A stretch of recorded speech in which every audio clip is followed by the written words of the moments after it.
The International Monetary Fund and the World Bank are wrapping up their meetings here in Istanbul. And the IMF's Policy Steering Committee, the International Monetary and Financial Committee, or IMFC as it's also known, has just finished its meeting with several important decisions. Ministers called on the IMF to reassess its mandate in light of what happened during the global economic crisis. And they also backed a call from G20 leaders to give more voice and representation to dynamic emerging market and developing economies. I'm here with Dr. Boutros Ghali, who is Egypt's Minister of Finance and who also chairs the IMFC. Mr. Boutros Ghali, thank you for agreeing to do this interview with us today. As chair of the IMF's Policy Steering Committee, the International Monetary and Financial Committee, what do you regard as the biggest accomplishment of these meetings?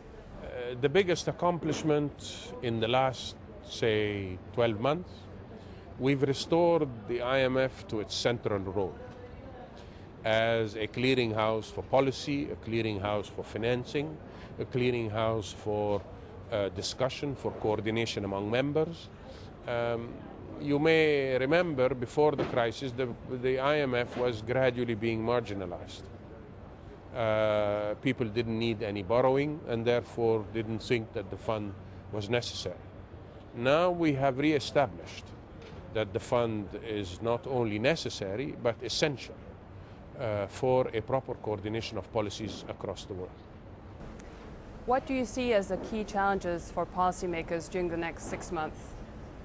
For policymakers, the key challenge is, one, to pick the appropriate time to exit their stimulus strategies. Another challenge is to make sure that they coordinate among themselves on implementing these exit strategies. To be sure, it's not yet time for exiting, but it is time that we start talking about it amongst ourselves and we start coordinating when we start implementing exit strategies, how we're going to coordinate, how we're going to be coherent among the various countries so that we don't sort of slip back into a slowdown again. The IMFC called on the IMF to reassess its mandate. What do you think that's going to mean in practice? It's going to mean re-establishing the presence of the IMF on the world scene. The IMF, to my mind, should have 5 components of a new mandate. First, it should continue lending to countries that run into balance of payments difficulties.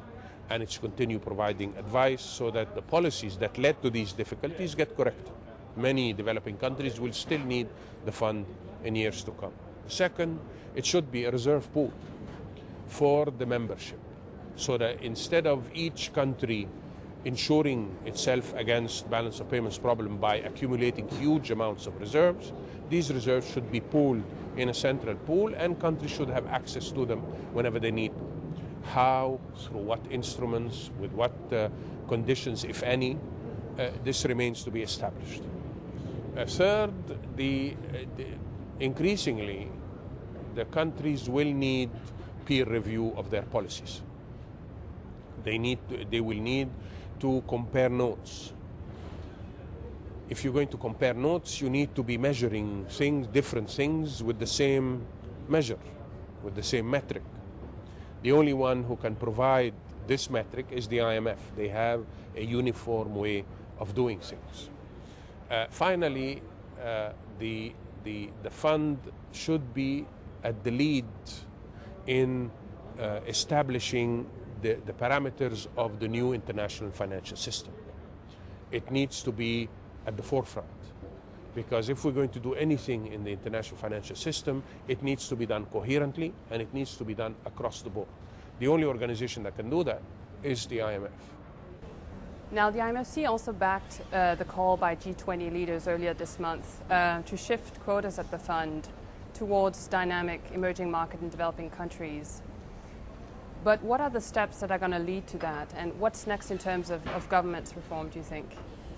The next step, and the crucial step that will lead to that, is that the countries involved, those that are overrepresented and those that are underrepresented, sit around the table and see how we're going to operate the shift.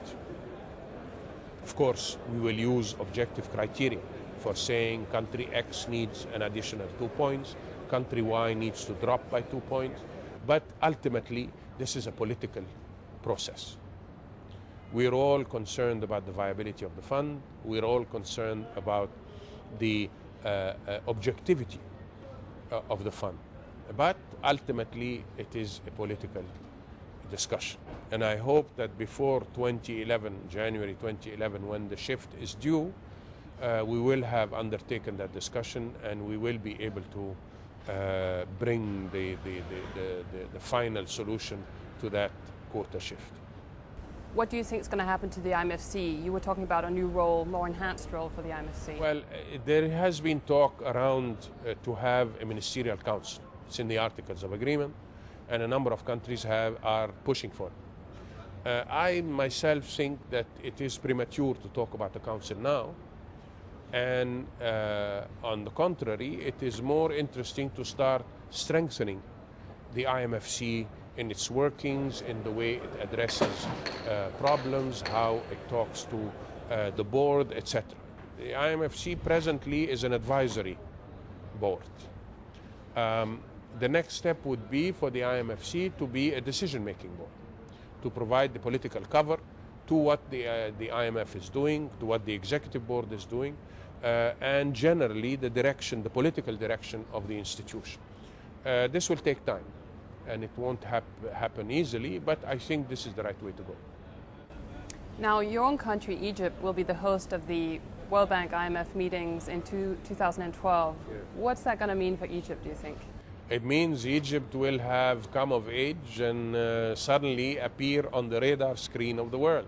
It is something I have been working for the last 20 years, and I think I hope to be around to be able to welcome my colleagues in a country that will hopefully by then have restored growth to its levels that it has seen in the past few years, and will be well on its way to being a strongly emerging market economy. Thank you very much for agreeing to this interview. Thank you. It's a pleasure.